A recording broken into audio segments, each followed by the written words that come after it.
It's a little after 7 in the morning. We are busy harvesting away here on field 3, bringing in our freshly grown sunflower crop. And it's very, very grey and overcast. Hello again, I am Jim Bob and welcome back to Big Bud Farm.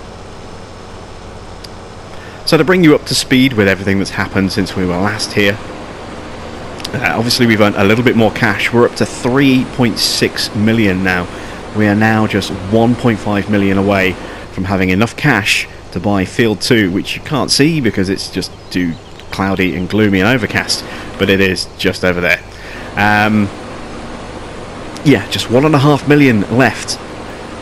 I managed to sell off most of my soybean. I've got about 30,000 litres of it left, so all of that's gone apart from that remaining 30,000.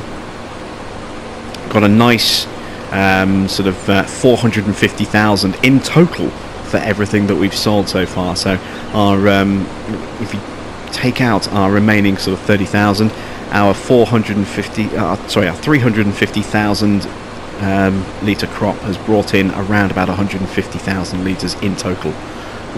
Sorry, about 450. Start again. Our 350,000 litres has brought in a total of around about $450,000.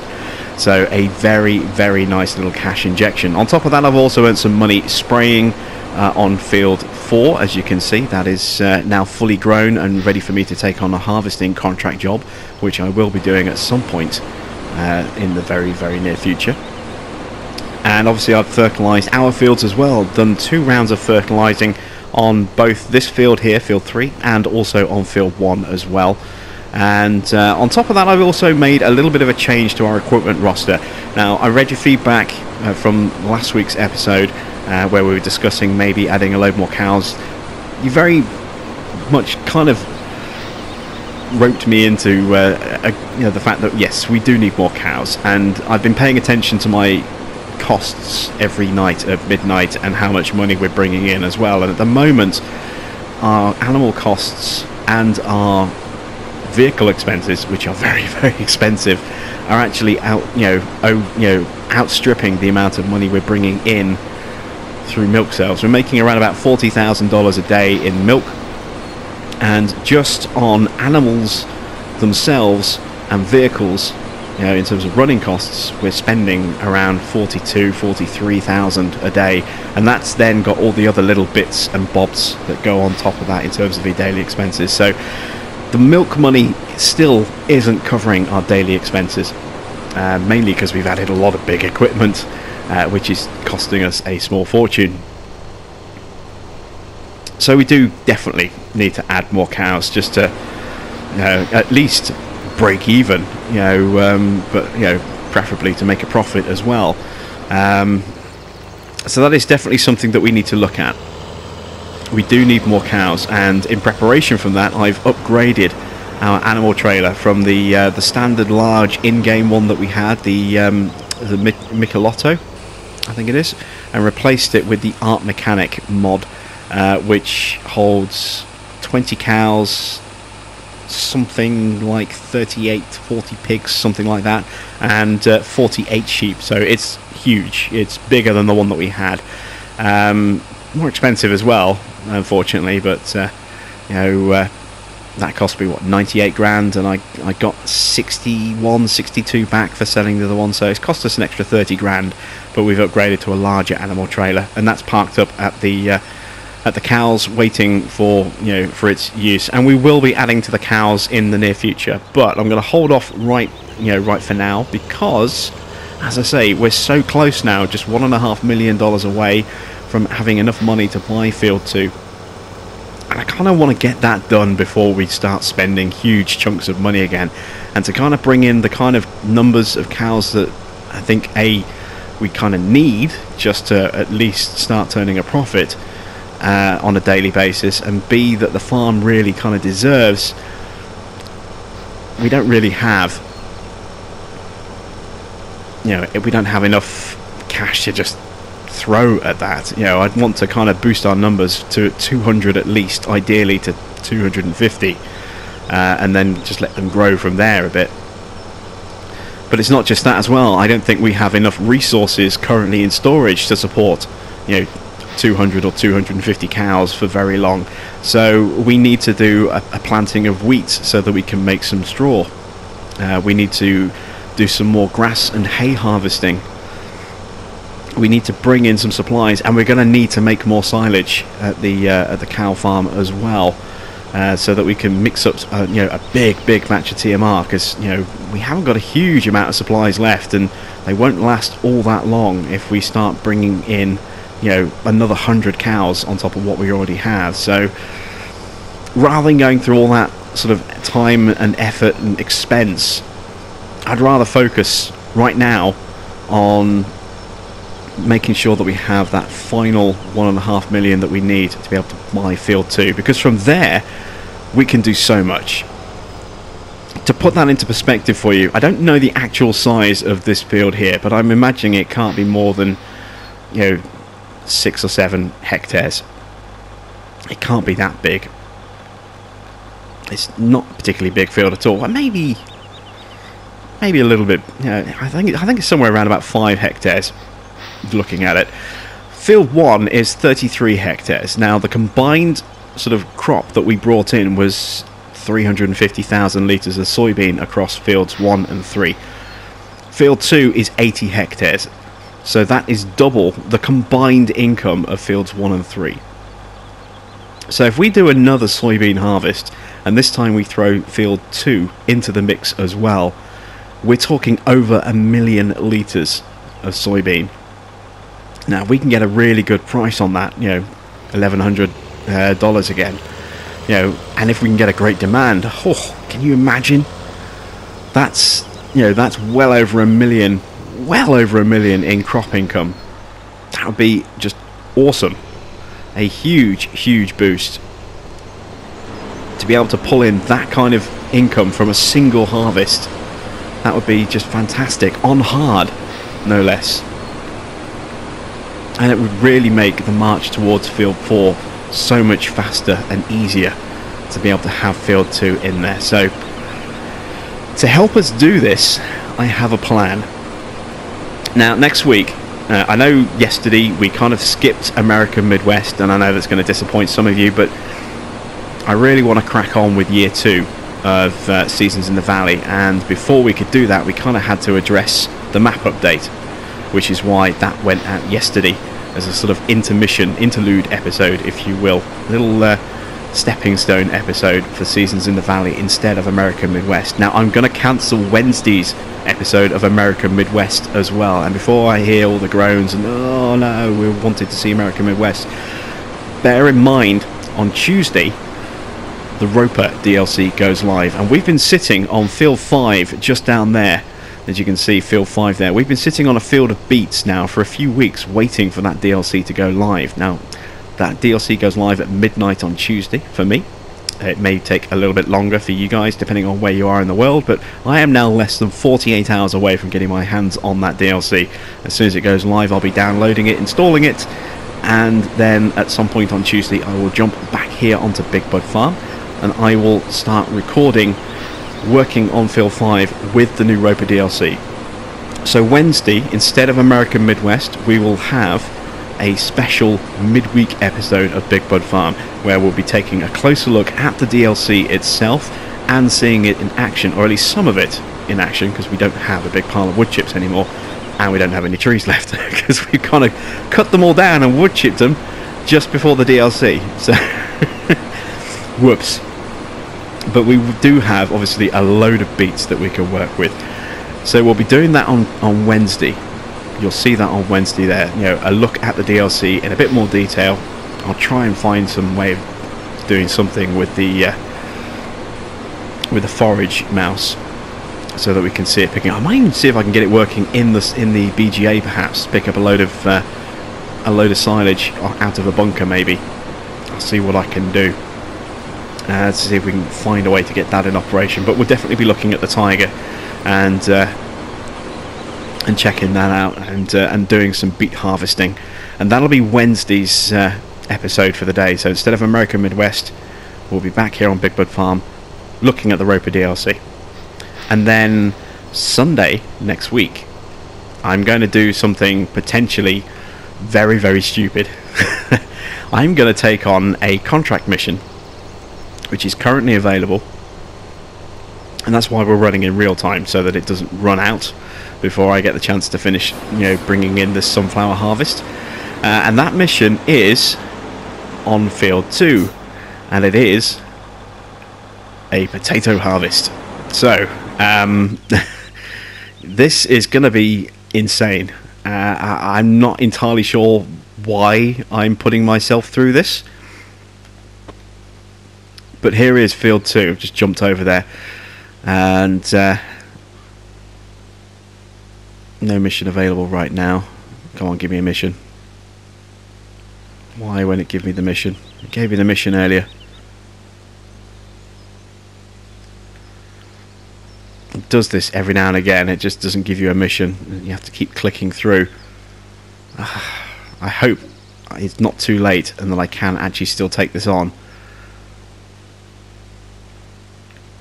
This is my plan for next week. If this is kind of screwed up, I'm not quite sure what I'm going to do. But basically, my plan was to take on the contract mission to harvest this. Now, it gives you a total of 2,888 minutes, I think. Somewhere in that region.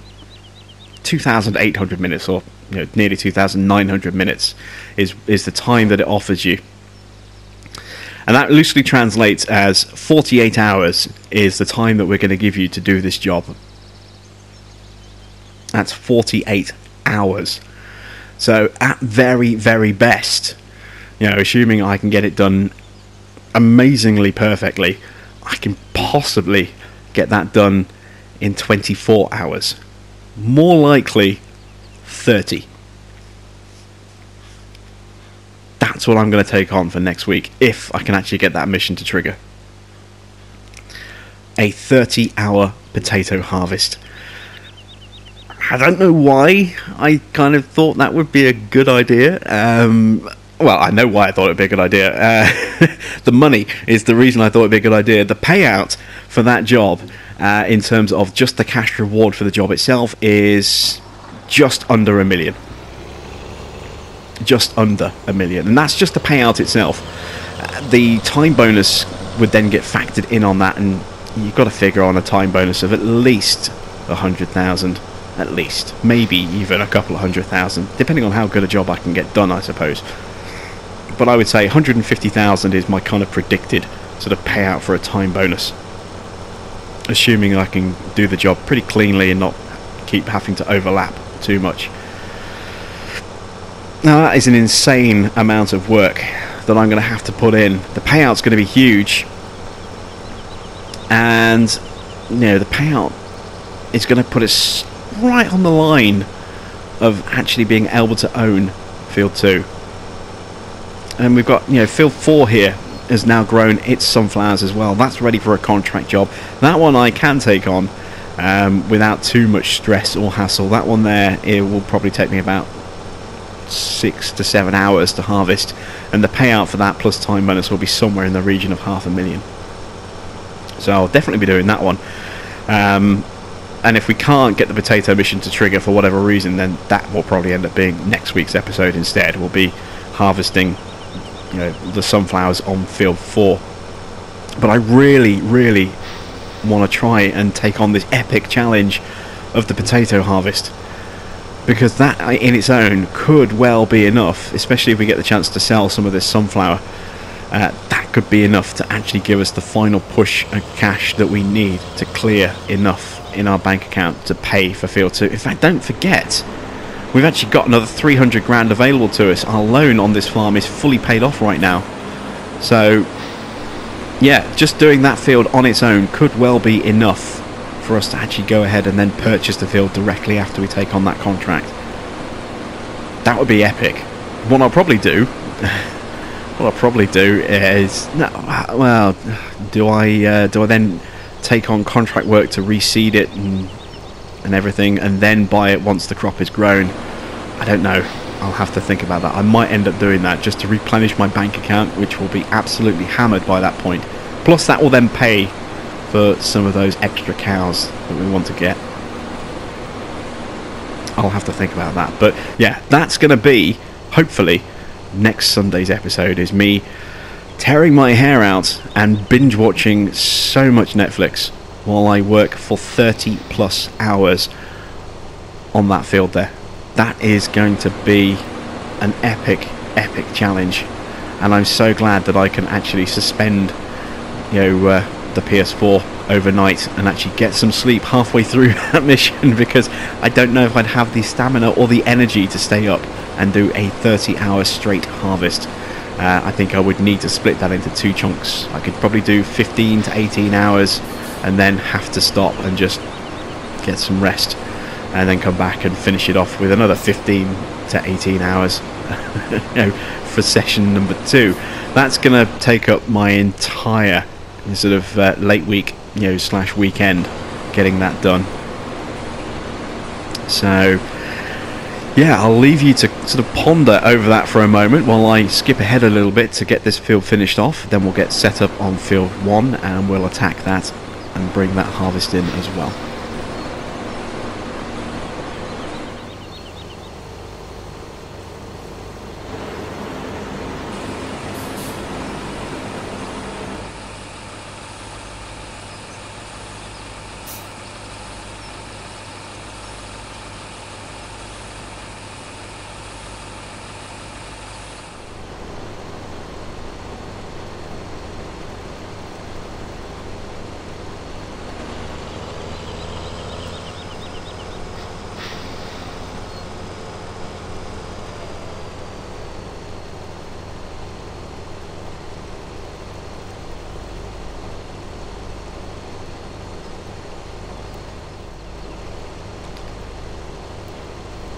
So we're almost done now on field 3. We just have this final sort of half pass that's left to do.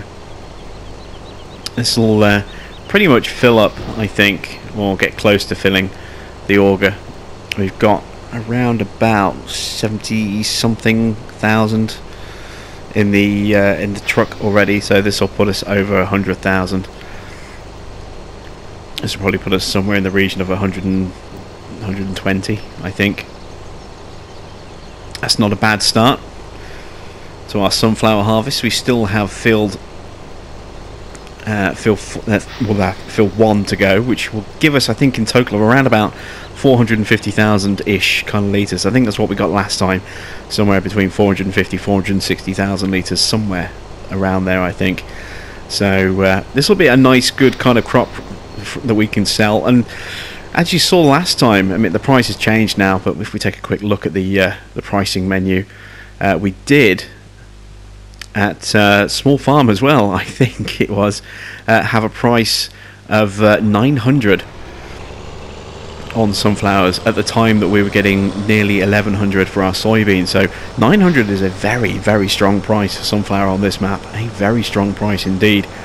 And if we can get close to that again when we come to sell, then again we could be looking at you know, another 400,000 plus in terms of income.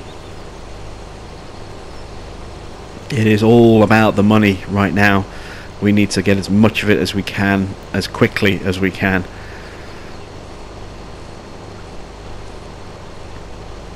I'm still dreading. I'm kind of looking forward to it and also dreading working on field 2 there with the potatoes. I'm not entirely sure whether I'm definitely going to go through with it or not. Sanity may prevail, and it may in turn decide not to do it. But it's so hard to turn down the prospect of an extra million right when we need it. Choices. I've actively avoided any kind of potato or beet work on fields 2 and 4 in the past, simply because I knew it would take me forever to do them. If it had been beets, I probably would have done it in a heartbeat, you know. But potatoes, ooh, I don't know. It's not a particularly big working width. It's, like I say, it's going to take me, I would say, at least 30 hours to do that. I've got a lot of thinking to do over the next couple of days as to whether or not I'm actually going to do that. I'm probably going to go through with it, but I am wavering a little bit, just thinking about the sheer amount of work that's going to be involved in that and how much time it's going to take me. I think if the episode doesn't go, I normally push episodes live at 7 o'clock, you know, each day. That's the new kind of time. It used to be sort of like 3 and 5 if I was putting multiple episodes out on the same day, but you know, I've kind of, this last week or two, I've been moving to a 7 o'clock release. That's 7 o'clock UK time, so that's sort of 2 o'clock Eastern time in the afternoon that I've been pushing videos live. And if the episode doesn't go live at that time next week, it's because I've done the potato harvest and I'm still either working on the field or editing it. It will go live on Sunday, but it may end up going up very late indeed. I guess we'll find out, you know, come Sunday, whether or not I've actually gone ahead with it. I'll probably post updates on my Facebook page as well, just to, you know, chart my progress and just how much binge watching of stuff I've been doing as well. So it's a shame I don't have a second screen, like a, you know, a small TV or something I can hook up and watch through some of my DVD collection. I've just ordered season 20 of South Park. Been meaning to do that for a while, and I've just ordered that. Plus I've also ordered the 6th season box set of Oz as well. Brutal prison drama that I absolutely love. Haven't seen that in years and years and years, and I've been on, you know, toying with the idea of picking up the box set for about 6 months or so, and finally relented and ordered that in the early hours of this morning when I ordered South Park. So, you know, I can't watch those because I can't watch those and game at the same time because I only have the one TV screen. So I can't play games and use my console or one of my, you know, my other consoles as a DVD player because it's the same output, it's the same screen. But I do have a tablet, and that's what I generally tend to have on when I'm doing these long missions like this. Is, you know, I tend to just stream stuff on Netflix while I'm working away on these long jobs. It's the only thing that keeps me sane when I'm doing like a 7-hour harvest or a 12-hour ploughing mission. Is having something on Netflix to keep me company. So if you see if you see a lot of updates on my Facebook page over the weekend, then you'll know that I'm doing the potato harvest. And if the episode goes very late on Sunday, then that's, you know, because I'm still working on it and haven't finished the harvest or haven't finished the editing and upload process. So with this field done, then we're going to empty the truck, tip that into our silos, and then we'll bring the harvester over. I think I'm going to buy a second header, and we'll try and run 2 combines. I've never run 2 combines with Helianthus headers before. It could be a bit tricky because they're going to move faster than I'm used to, but we will buy a second header. We'll bring the second combine over to field 1. We'll get that set up over there as well, and then, you know, we'll work field. You'll work field 1 with the 2 combines. So I'm going to get everything transferred over and our current grain into storage, and I'll see you there in just a moment. Okay, so everything is in place. We have our 450 here with our Avalanche. We have both of our combines set up with a brand new Helianthus header, so we're going to be running 2 of these for the first time ever.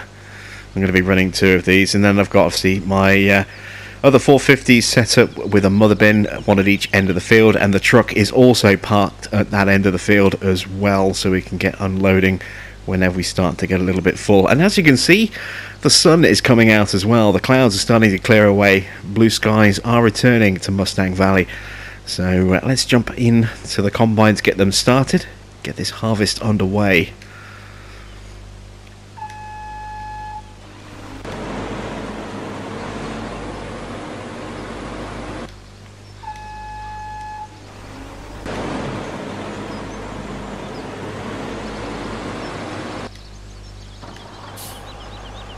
There we go. Now these are going to run obviously faster than I'm used to. I'm used to doing double combines at 6 miles an hour, not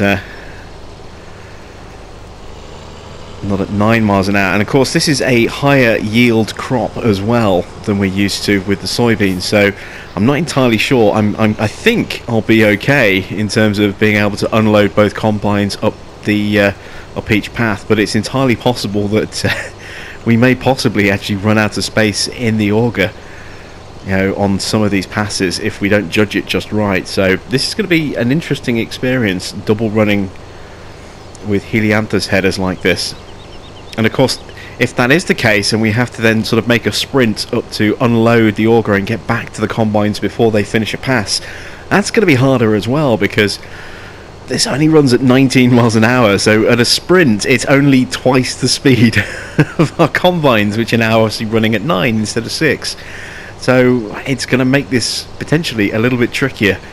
It certainly is going to be a bit more of a challenge than the last time we did a double combine harvest here with the soybean. And we've got more crop going in terms of volume, we've got faster operating speeds. Yeah, this could be an interesting experience indeed. So I need to make sure that one of these stays reasonably sort of low to stagger when they're going to fill up, otherwise I'm just asking for trouble.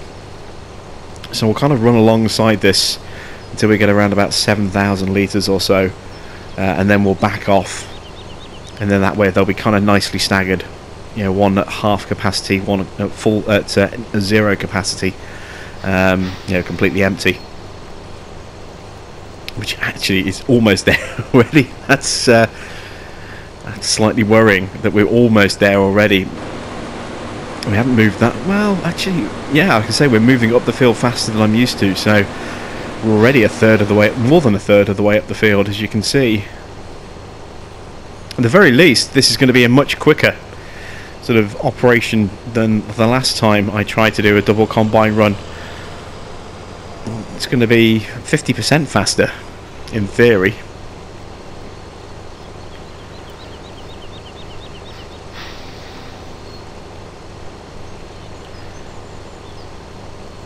Let's see if I can find a good angle for the cover shot.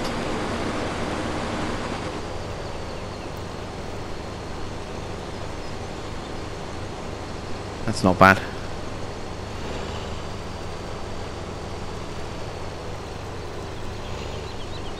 Maybe that for our thumbnail.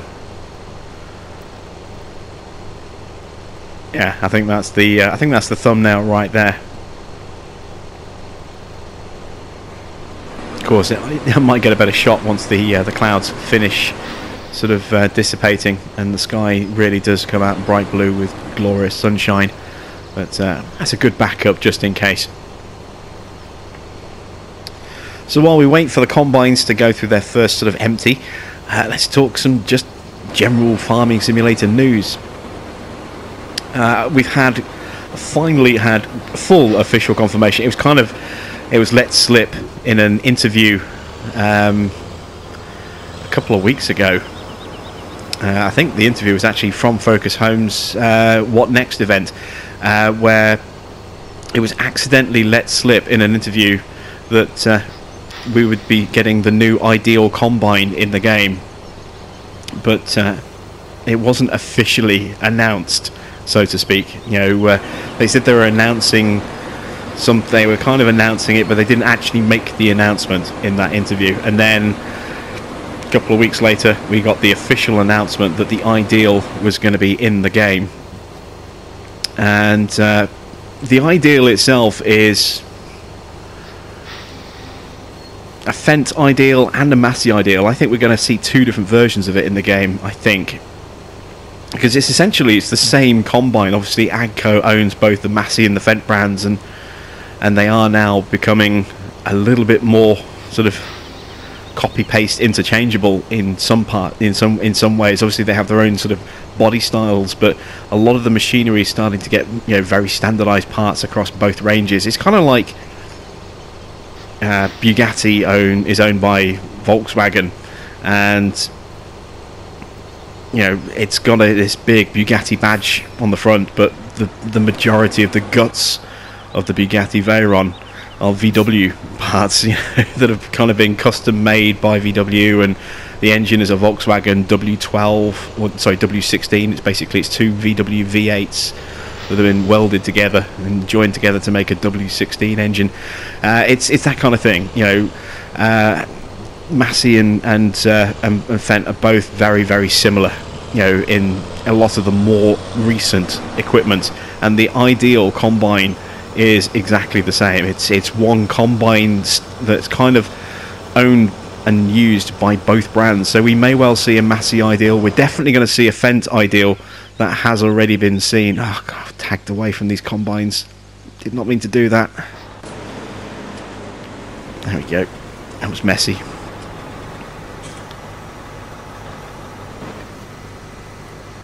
Tag the other one, turn it off, there we go. So we're definitely going to see a Fendt ideal, because in the last few days we've seen a released screenshot of in-game engine footage, a screenshot captured using the game engine, and it's a Fendt ideal. You can see the Fendt branding on the side of it, and it looks glorious, and everyone's going, oh my god, this thing looks amazing. But this is still, although it's generated in-game using the in-game engine, it's not necessarily, you know, truly representative of exactly what we're going to see in the game. Some people will possibly be able to crank that up a bit. It's not been edited, apparently. You know, Bullet Bill did some checking with Giants apparently, and they did confirm to him that it was definitely taken with the in-game engine, no editing on the photo. However, there are still some caveats that I do think need to be taken into account. This is obviously, you know, taken on the PC version, run at maximum settings, and in 4K. There's no way that is going to be truly representative of what the average gamer is going to see. You're going to need an incredibly powerful setup to see graphics of that quality on your gaming experience. You're going to need, you know, huge graphics, you know, card capabilities. You're going to need 4K output. You're going to need high dynamic range. The works. You know, the average gamer isn't going to see visuals that are that good as their general gaming experience. The game is going to look good. There's no denying that. It's going to look very good, and it's definitely, on the strength of that kind of single screenshot, it's definitely a step up from what we've got right now. But I don't think it's going to look that good for the average gamer. I mean, I've done it again, look. We're talking, as I say, ultra settings, 4K visuals, high dynamic range, you know, and the average gamer isn't going to have, you know, the setup for that. Console gamers, the average console gamer, won't have that. Obviously, you know, there's the PS4 Pro and there's the Xbox One X, and you know, those consoles do have 4K visuals and high dynamic range, but the average gamer still doesn't own a PS4 Pro or an Xbox One X. They own an Xbox One or a PS4, you know, the standard versions, or the more recent, you know, the PS4 Slim, the Xbox One S, you know. And there's still a huge sort of disparity between people who game on, at least on consoles, in 1080p and people who game in 4K, because 4K TVs are not cheap.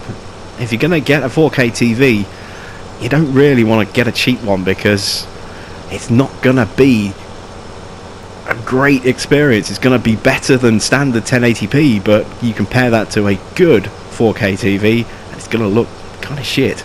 So in comparison, so a lot of people, myself included, might have a 4K capable device on a 1080p display. I have a very nice Bravia TV, but it's 1080p. It's a very good, you know, good spec with full active 3D. It's only, let's see, this was a 2015 model, and I bought it the year it came out. So I've had it for less than 2.5 years. This TV is, you know, very good, but it's not, you know, it's not the best out there, you know, by a long shot. I'm gonna have to get this guy started again. Look, this is what I was worried about, that we wouldn't be able to keep up with these fast combines. Let's get him started.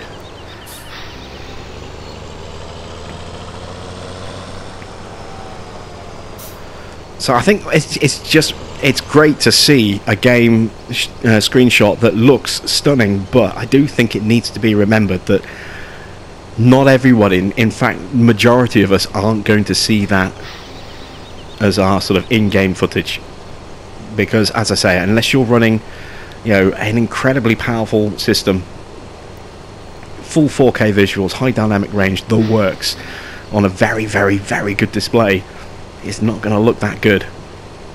But I am excited about how good it is going to look, and I'm kind of hopeful that at some point later this year I might possibly be able to get myself a decent 4K display,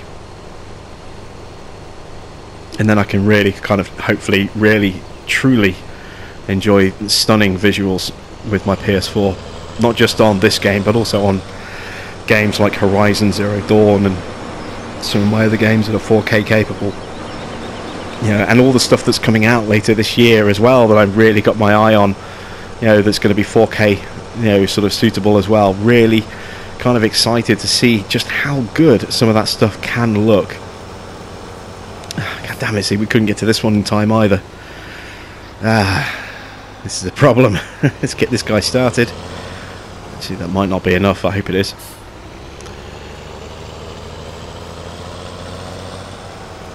Yeah, we got him. There we go. So there's that. So we've got definite confirmation of the ideal combine coming, which is going to be huge. 17,000 litre capacity. Now I've been, you know, especially from Big Bud Farm, I've been saying for months and months and months and months and months that we need a new top-end combine. We need something to rival the New Holland CR1090s. Now we're going to get it. We're going to get the ideal with a 17,000 litre capacity, and that's awesome. That's really awesome. I wonder if we may possibly even see 60-foot headers make their way into the base game as well.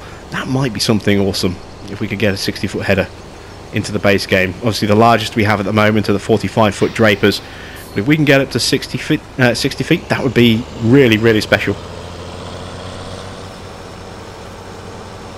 They do exist. They are used quite a lot in Australia and in some parts of America. They're probably about the only main countries that tend to use the 60-foot headers, but they are out there. They do exist. PC can obviously run 60-foot headers. I've seen people running like 90-foot, 100-foot headers on PC, which obviously do not exist in real life. They are very much, you know, we're just going to make something completely unrealistic. It's the same as having combines that can hold 100,000 litres and work at 40 miles an hour. You know, it's just, I've never understood the mentality of having mods like that, because they completely dilute the experience of actually working. Why not just have a second combine and do what I do and run two combines at once, rather than running one combine that is just blindingly fast with an obscenely unrealistic, you know, operating speed and tank capacity. Just I don't get the reasoning behind it. I don't understand it. I kind of get the novelty factor, but a lot of people tend to use those mods seriously. That's all they'll use, is like stuff that's, you know, way faster than it should be with way larger capacities, and it just takes the challenge out of doing your farm if you're running with stuff like that. But anyway, I digress. It's easy for me to get sidetracked sometimes, and I do have a tendency to keep repeating myself over and over again when it's something like this, so I'll shut up about that for now. But yeah, we do know that we're getting the ideal, which is awesome. We do have a snippet of gameplay kind of screenshotting. I'm really excited to see more stuff coming. Apparently there's going to be a really big announcement at E3, which suggests to me they're going to make a brand announcement at E3. So the obvious rumour mill is going to suggest it's going to be either Class or John Deere, or maybe even both. You know, I seriously doubt it's going to be both. And of the two, I think we have to be realistic and say that Class is a much, much more likely and more achievable sort of target to join the ranks of Farming Simulator this year than John Deere. I mean, the rumours have been going around for almost a year now. Well, in fact, no, a year. those rumours have been going around for now that Class has signed a licensing deal which would begin in 2018. Didn't say when in 2018, it just said that it would begin in 2018. So, I mean, those rumours have been floating around, as I say, for the last 12 months. They haven't really gone away. Every time they kind of die off, they die off for a couple of months, and then they suddenly start to surface their head up again. Just the same as every few months, you'll see in the Facebook groups, somebody will take a screenshot that they've asked John Deere, how about you, why aren't you in Farming Simulator? And every single time, the word-for-word response that comes back is along the lines of, because I don't know it exactly off the top of my head, but it's like, thank you for your inquiry, we are currently looking into this. And it's the same word for word cookie cutter response that John Deere have been giving to that question for years, and every time someone posts one of those screenshots, the groups go into meltdown. Oh, John Deere are coming, John Deere are coming, when they're very clearly not. It's just the same corporate fob off answer that they've been giving everybody for years, word for word, exactly the same answer. They're not looking into it. It's just saying something polite to get you to shut up and go away. But every now and again you'll see someone will message them on their Facebook page, or someone will comment on one of their videos on YouTube, or someone will ask them a question on Twitter, and every single time you see exactly the same response. So those are the obvious rumours that are going to be sort of flying around if there is a brand announcement. And that to me is kind of, if they're going to make a big announcement, and they did put the emphasis on big, it to me suggests that we've got a new brand being announced at E3. And I would have to say the most likely sort of candidate for that is probably going to be Class. But it's not a guarantee. It could be something else. It could be something else entirely. I honestly do not know. I am kind of curious as to what that's going to be. I can't think of anything, unless the other big announcement, I suppose it could be 3D ground textures, realistic dirt physics. Let's not forget that Sabre, who do spin tyres, are in the same parent group. They're run by the same publishing studio of Focus Home Interactive, the same studios, or the same publishing house as Giants. They're with Focus Home Interactive as well, so it's entirely possible that maybe there's been some kind of collaboration there, and we're going to get some advanced physics for ground textures and ground response into the base game. That could be the big announcement, and that would be a big announcement. That is something that the fans, and myself in particular, have been screaming for, is 3D ground, ground that adapts to the movement. And it is possible, and it's possible on consoles and PCs. It's not something that is only possible on PC. Spin Tires has proved that it's possible. All those low-budget farming sim rip-offs out there, and well, I say rip-offs, I suppose that's a little harsh, but all those budget farming simulator versions, like to an extent. Real Farm by Tedesco, and obviously the Professional Farmer series by UIG, and Farm Expert, and I think even there's another one that's been out recently, I can't remember what it is. They've all had realistic ground, and I think Pure Farming, which comes out in a couple of days as well, I think that has some sort of realistic dirt physics as well. Maybe not full 3D dirt physics, but it's possible, and it's possible on consoles, because we've seen it on consoles, on those cheap farming games, and on Spin Tires. So that could be the big announcement as well. We're just speculating at the moment, because Giants haven't said anything to give any clues away as to what the big announcement is, and they're not going to. They're going to save that for E3. That's their big press bomb. That, and a brand new, rendered, cooked up video that they're going to drop on us, a brand new CGI special, which is going to look absolutely stunning and lovely, and not be at all representative of the final product, just like it was last time.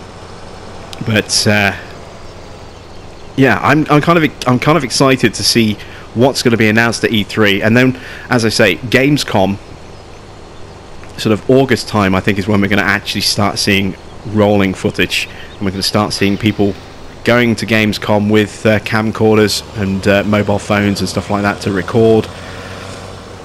And that's when I think we're going to start to see gameplay footage leaking onto YouTube and various other sort of media sites as well. So a little way to go yet before we get any really earth-shattering news. But there's some promising little snippets that have made their way out so far. Hopefully we'll get a few more and we won't have to just sit and wait now till E3. But time will tell, I suppose. Right, I've kind of rambled on a bit for quite a bit actually. I haven't realised how much time I've eaten up just rambling away. So I'm going to skip ahead a bit more and then I'll come back and I'll ramble a little bit more.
Been busy harvesting away. Sky has completely cleared up now, as you can see, and making really good progress on this field. It's definitely taking a lot less time than it did last time I was here. These 9-mile-an-hour operating speeds, pretty handy. And I've been able to kind of juggle between the two combines reasonably effectively. It's not been quite as tricky as I was worried that it might be. Have been caught out on the odd occasion, as you've seen, where one of the combines has stopped, but I've got my timing down a bit better, and we haven't had any more sort of incidents like that for a little while now. So yeah, making really good progress. It shouldn't be too much longer now till we get this field done. Time for me to move away from this one, let it start filling up again. Let's just take a quick peek in the tank of this, see if I need to empty it before we get to the bottom.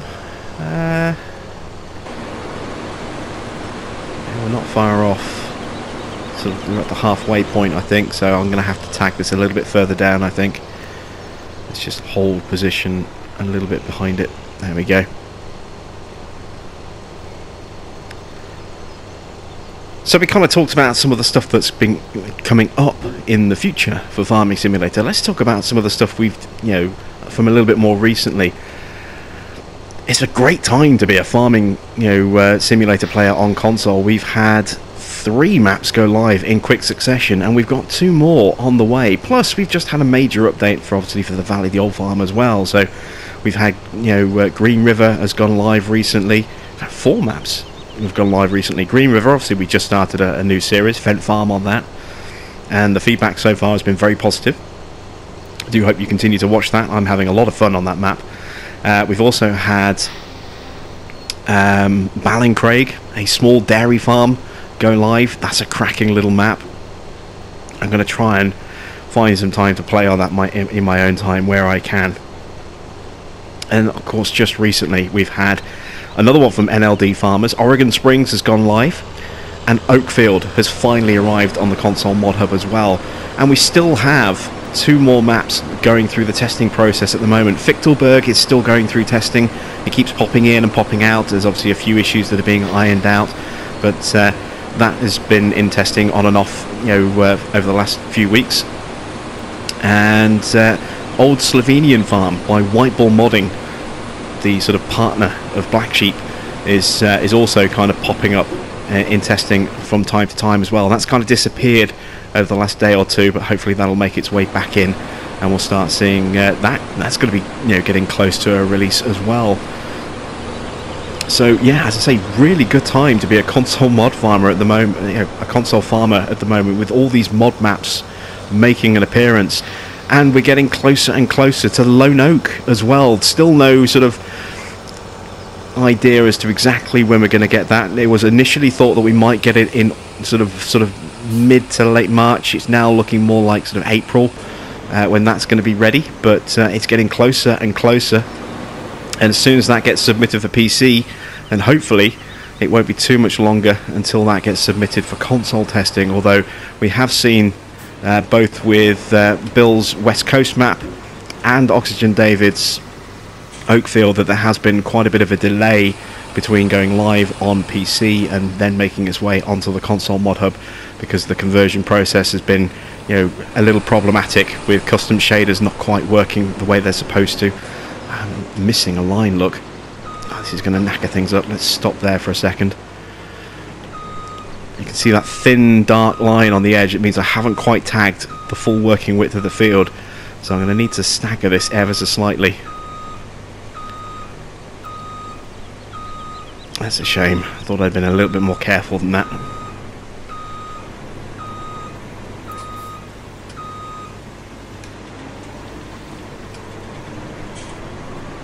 And there we go, look, there's that there's that thin line that I missed. It might not seem like much, but all the way up the side of this field, that would equate to quite a bit. I mean, you can see how quick that counter's going up just for a thin strip like this. So you can imagine an entire length of the field. That would be quite a lot that we would potentially be losing. So now I'm going to have to stagger this one as well to make way for the overlap again. That should be enough.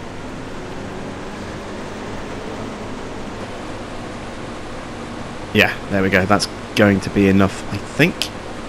Excellent. So back to the 450.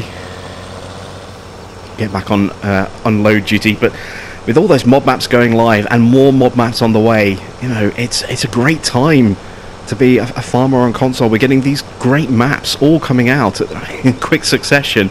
It's kind of, you see one map and you go, oh, I've got to play on that map, and then another one comes out a few days later. It's like, oh, I've got to play on this one, and you end up you're spoiled for choice. And I remember when in the first sort of couple of months, I never dreamed that we would A, get this many maps, and B, that the quality of the maps would become so good, because ever since they've been coming out, they've been getting better and better and better.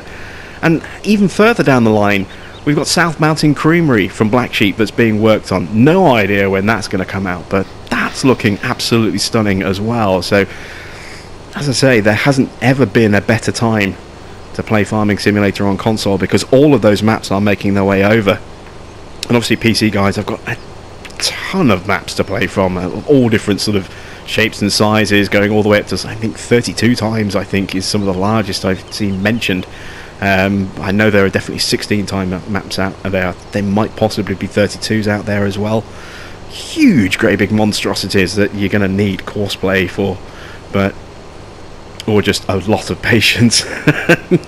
but yeah, I mean, our selection of maps is just staggering compared to where we were this time last year.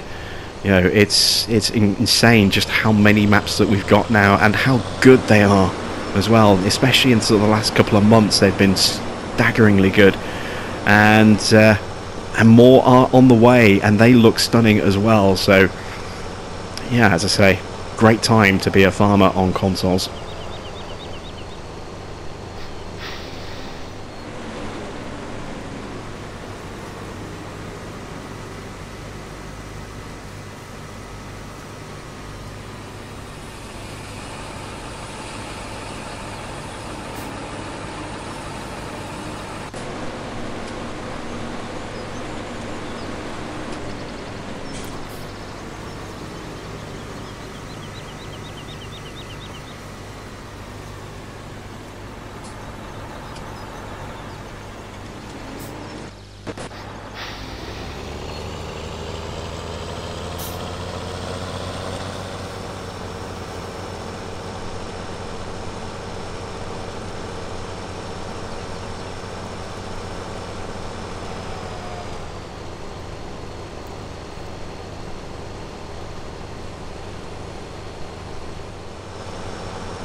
We're on the final chase now. This is the last strip of the field that needs to be harvested. I've already taken one of the harvesters down to the other end and parked it up. You'll see it coming into view in just a moment. Both of our mother bins are now full, which is why I've already got like 16,500, 17,000 litres in this tipper, in this auger here. So we'll have enough space to, you know, empty the combine and finish this field off. And there you can see the other harvester right in front of us, parked up. Obviously we need to strip the header off that and fold everything up and get that transported back to the farm to be cleaned and put away. Same with this one once we get to the bottom, and obviously our grain needs to go into storage as well. So let's take a quick look, see if we can figure out exactly how much we've got. So in storage we have 118,500. That's a really clean, specific total. 118,500. On top of that, we have two mother bins that are both full, and they hold 185,000 each. So we're looking at the moment we're looking at 488,500 litres plus the 30,000 that I've got in here, and you know, the last tiny little bit here, so let's say another 31,500 in total. So we're looking at a rough amount of 520,000 litres. It's going to be fractionally under that, but, well, maybe not. Look at that, 31,500. So that is exactly 520,000 litres of sunflowers. That's amazing that we've got such a specific amount. I'm really impressed with that. It shows just how efficient we've been harvesting. But that's not bad for a day's work, is it? You know, 500,000 litres and change of sunflower ready to be sold. We don't have a good price, unfortunately, but we can sit on this for a little while and then sell it at a later time.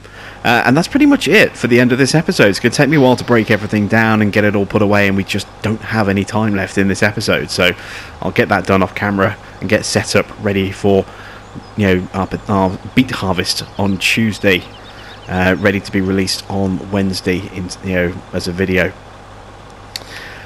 So that's it then. Thanks for watching.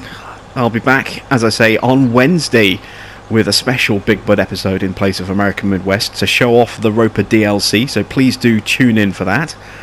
And then potentially we'll be doing the spud harvest this time next week. So thanks for watching. I am Jim Bob, and I'll be back with some more Big Bud Farm very soon.